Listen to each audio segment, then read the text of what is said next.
Hey, everybody.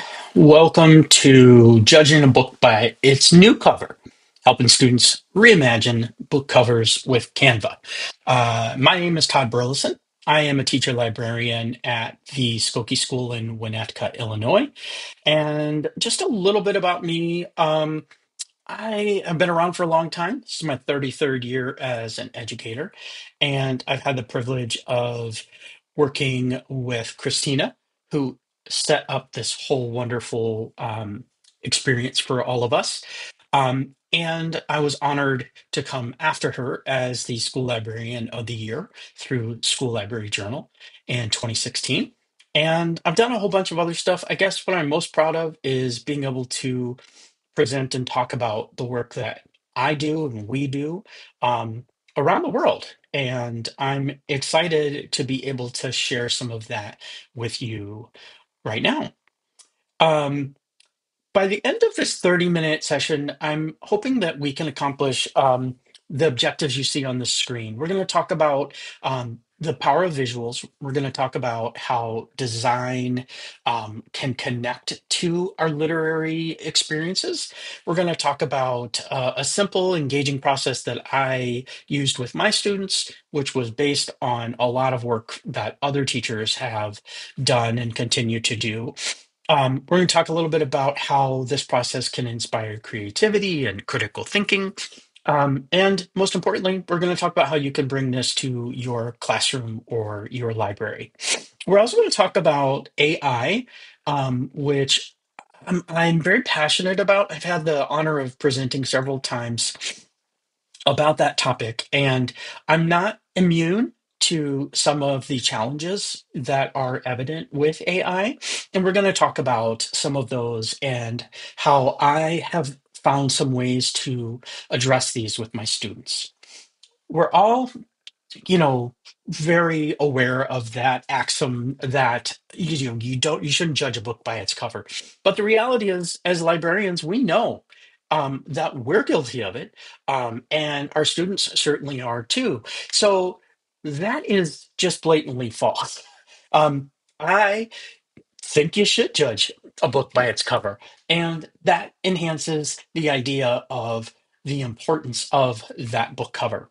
So it really is important that we admit that those first impressions really do matter. And for me, when I'm sharing a book in my library, I know that my students are going to gravitate toward those compelling images on those covers, and they don't want to be bogged down by so much text on it. They want a powerful image that's going to get them to pick it up, and then they want an interesting description that's going to actually cause them to want to check it out. And of course, we want them to read it. Um, I actually, not to go into too much depth on this, but I'm in the process right now of finishing my very first debut novel, and I'm going to be talking about that just a little bit because I've used this example with my students, that I've been working through that process of developing a cover, and they seem to be just so excited for me, and I have used that to jump off on this lesson that I've been teaching with my students this past few weeks. So, this is how I started with my students. I talked about the fact, that many of my students are very, very creative and artistic, but some are not. And I said that hopefully, after we have this conversation, we are going to um, empower even those of you who are not creative in your own mind. You are, and I'm going to give you some tools and ideas of how you can make that creativity come alive via some of the tools that we all use. And one of those, obviously, or the reason you're here, is Canva. And oh, I'm sorry, I actually meant to. Yes, I wanted to show you this. Let's see if we can get it to go. There it goes. So this was the little slideshow that I shared with my students, and I kind of hinted at that we were going to take a look at one of the most famous books of the last 25 years, and I had them guess, and many of them guessed right away that it was Harry Potter. And this is the first cover of Harry Potter. And interesting, fun story about this particular cover. I actually had a student who had traveled to England on vacation and brought a copy of Harry Potter back to school, and was just so excited because she said, everyone was talking about this book in England, and I had never heard of it. My kids had never heard of it. And so we decided that we were going to read this book aloud. And so we read the whole book aloud. And I wish I had my copy of this first edition because it would probably be worth some money. But I'm sure I gave it to a student at some point and they never returned it. So we looked at not all, but at least a dozen of the covers that had been used for Harry Potter over the years. And the first thing that they noticed is that many of the covers actually had a name change. Some of you might know this, but the original was Harry Potter and the Sorcerer's Stone, but the follow-up covers, in America anyway, called it the Philosopher's Stone. And I just had the students talk about what they notice, I had them kind of keep a mental list of which one were they most excited by or interested by. I learned an interesting fact from one of my students that this series, if you line up all of the books, the side of them actually makes a snake. So that snake goes across all seven of the Harry Potter books. This one is a pop-up version, which is really beautiful and intricate. And this last one is my least favorite, and overwhelmingly the kids' least favorite. So we looked at all of the covers, and I asked them this question: what stood out and why? We had some fascinating discussions about this, but then I basically shared with them that in this project, you're going to choose a book, one you really like, and your design had to have these basic components, visuals that relate. Obviously, we talked about a tagline and why that was useful and important, and of course, it needed to capture the reader's attention. So we had some great discussions around some of the core concepts involved in design, and I'm just going to highlight a couple. We talked a little bit about color psychology, or the idea of like warm versus cool colors. We talked about symbolism and imagery. We talked about how typography actually matters, which font you use and whether or not you use a drop shadow and things like that. Um, I also um, talked with my students about AI quite a lot, and you can see this is a slideshow that I had created with my students, and basically this talks about some of the issues about using AI for image generation. And so in November, we were studying Native American heritage, and I had used Canva and just fed it some very basic prompts. And you can see, and I'm sure you all know where this is going, but Canva, just like all AI tools, is only as good as the data it's trained on. And it perpetuates stereotypes if the data it was trained on perpetuates stereotypes. And we had a fascinating conversation about how, gosh, not all Native Americans wear traditional garb when they're going to the grocery store or they're going to pick up their kids from school. And Canva, even when you told it, was not really able to break away from those stereotypes. So, with that, I really wanted to kind of move into a conversation with my students about the importance of using prompting to help them with generative AI. I used a tool by Google that is called Say What You See. And if you're not familiar with this, I'm going to hopefully this will let me do a pop out. Is it going to let me? It's not going to let me go. Um, so I might have to kind of just describe this a little bit because it doesn't look like my presentation is going to let me go out to it, which is fine. Basically, what Say What You See is. It is a way for students to practice their prompting skills. And if you're not familiar with prompting skills, what that basically is the way you ask AI to create something for you, whether that be an image or even text. And this is a really valuable tool for helping students learn these prompting skills. And it really is like another language that our students need to learn for the future. And so what it does is it gives you an image and then it asks you to describe in words what you see.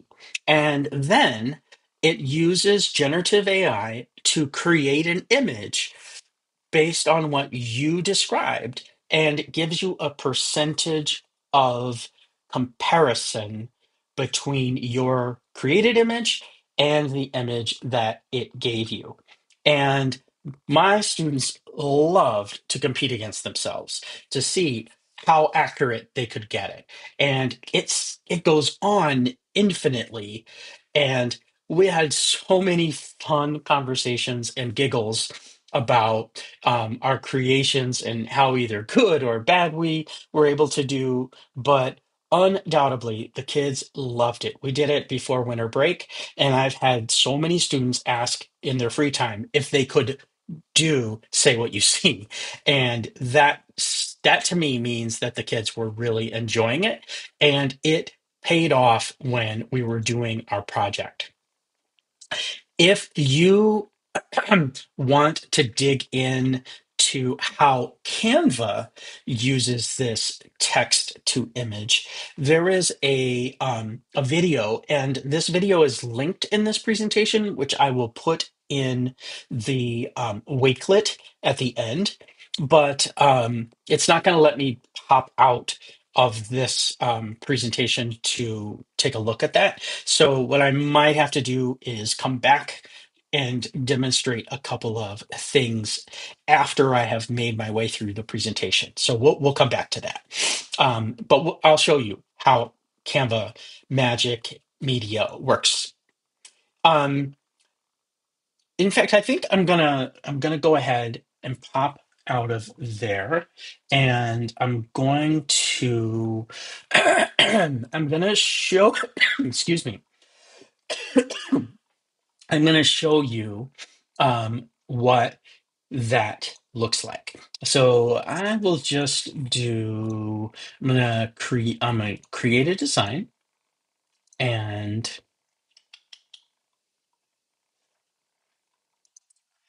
let's do create a design.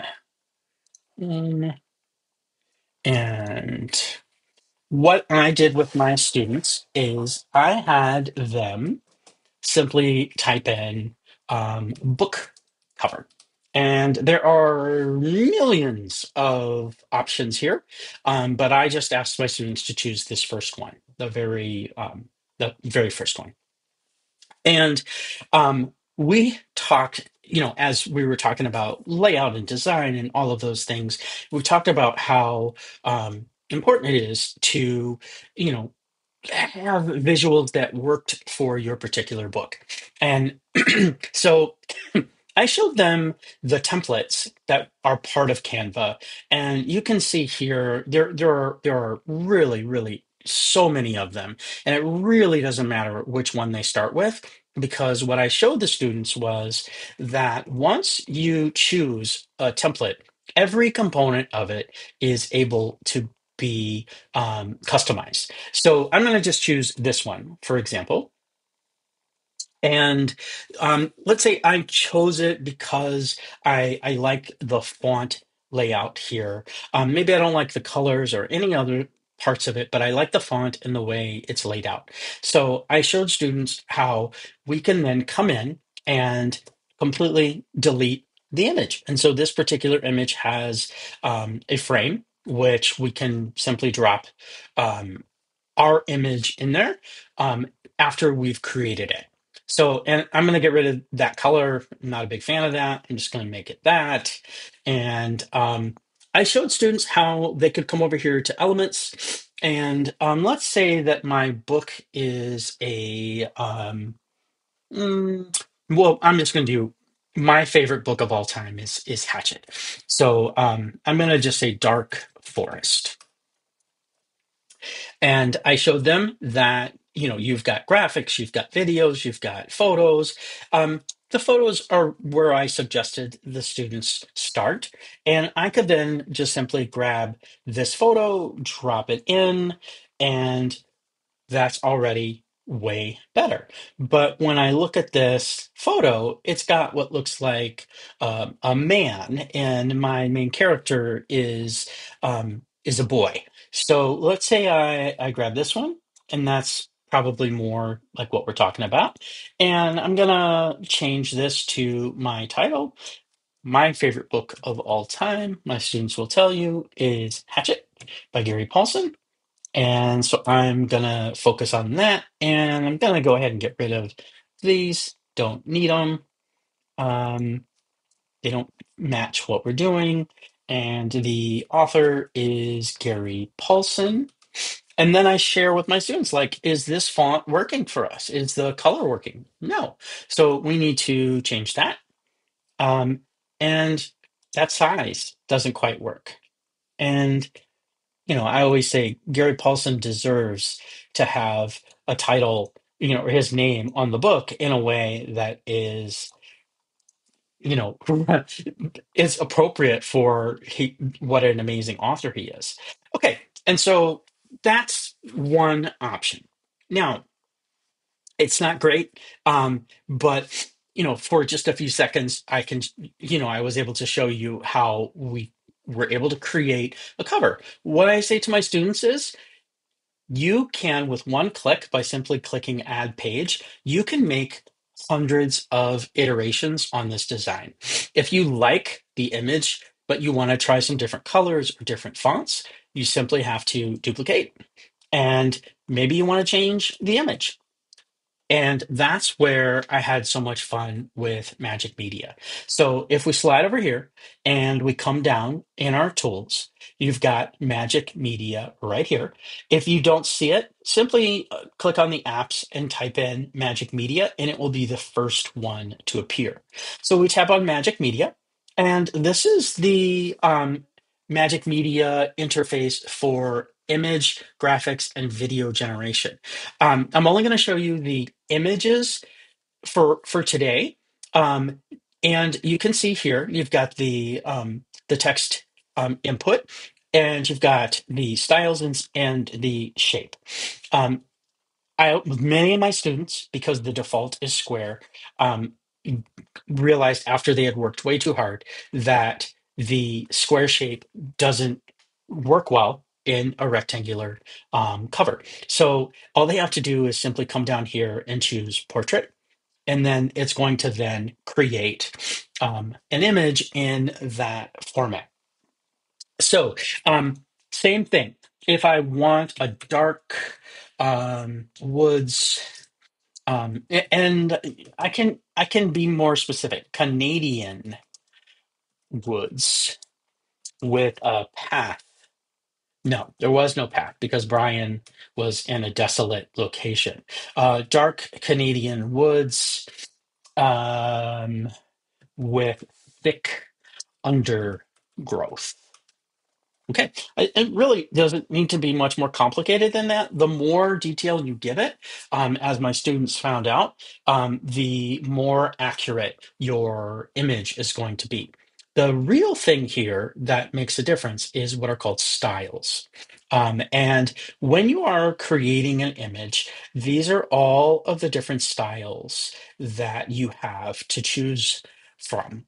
I personally really like the photo, filmic, and moody, but that's because I tend to like more realistic images. So for our case, I'm going to choose moody.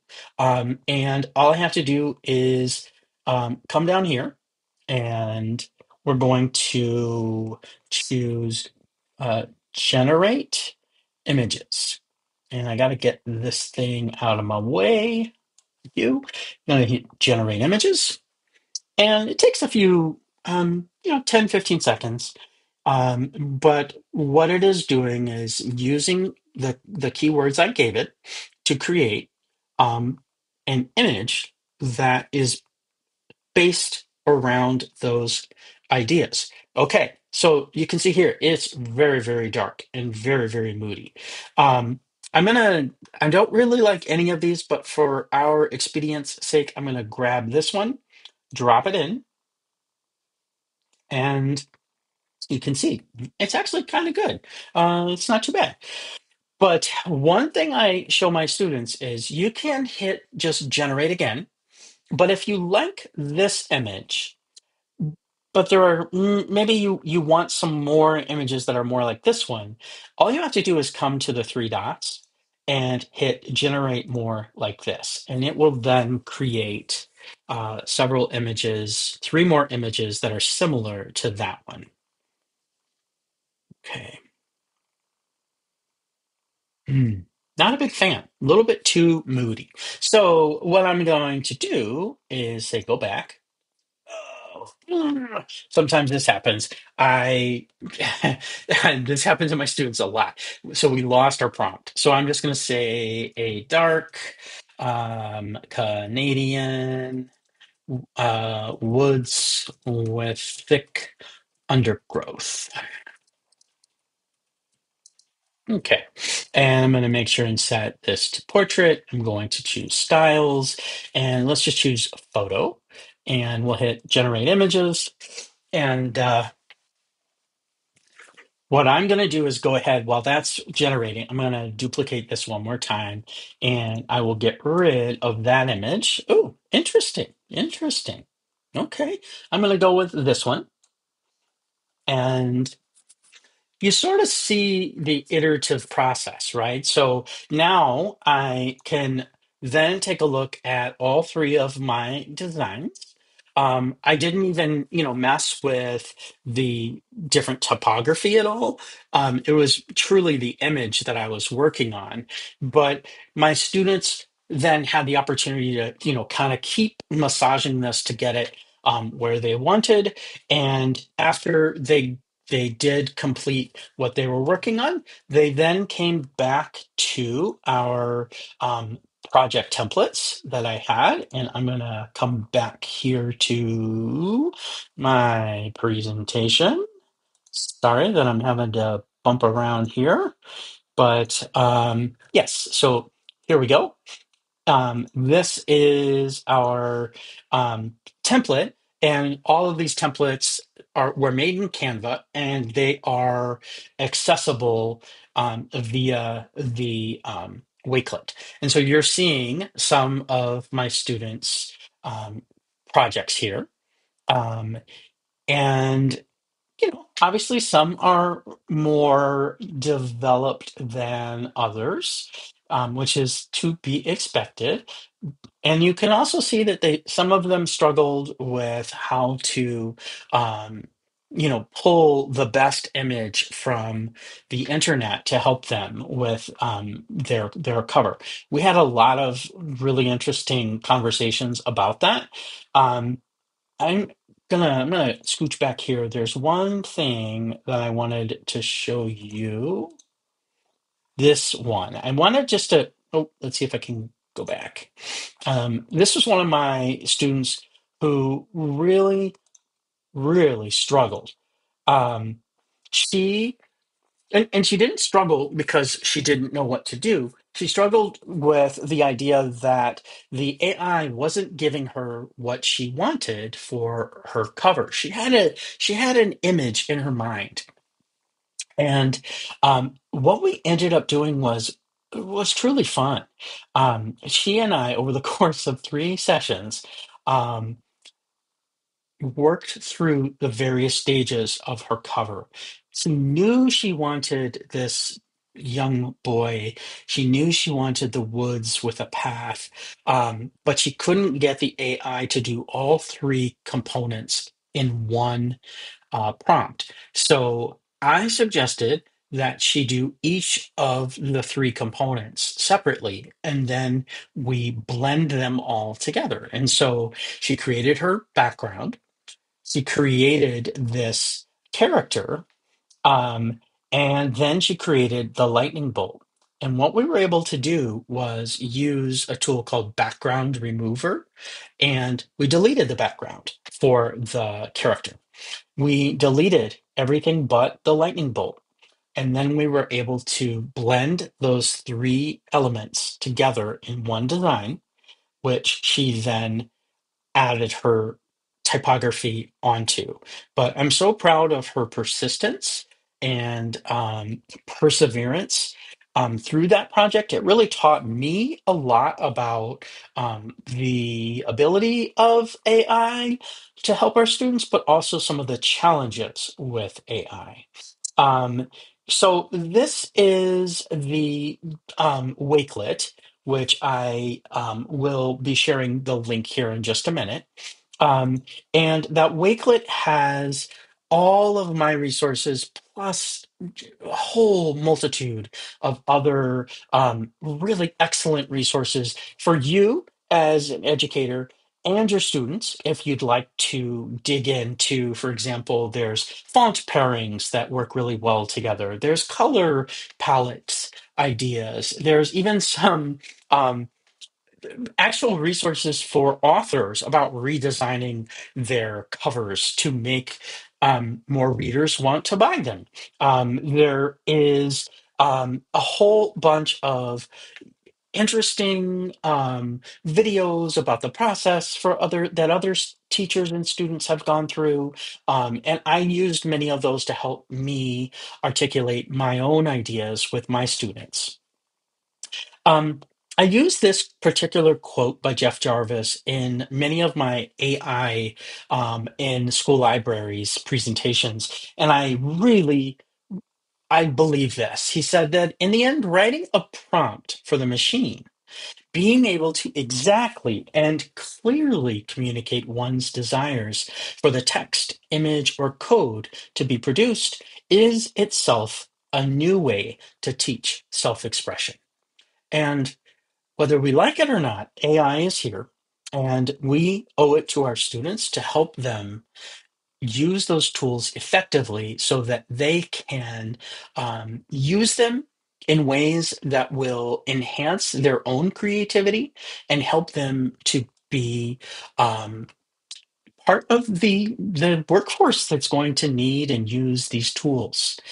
You can reach out to me via my link tree, and I am simply at Linktree at Todd underscore Burleson.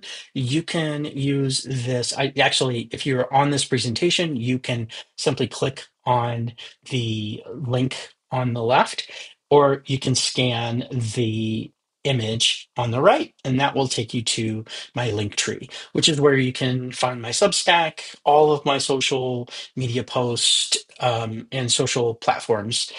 All of those areas are linked there on the link tree. So, with that, I want to thank you for giving me this opportunity to share a little bit with you. I hope that you will share in the comments and online how this presentation inspired you and how you might use it with your students. And if you have any questions, please reach out to me, and I would be happy to assist in any way that I could. Thanks so much, and I hope that you have a great year.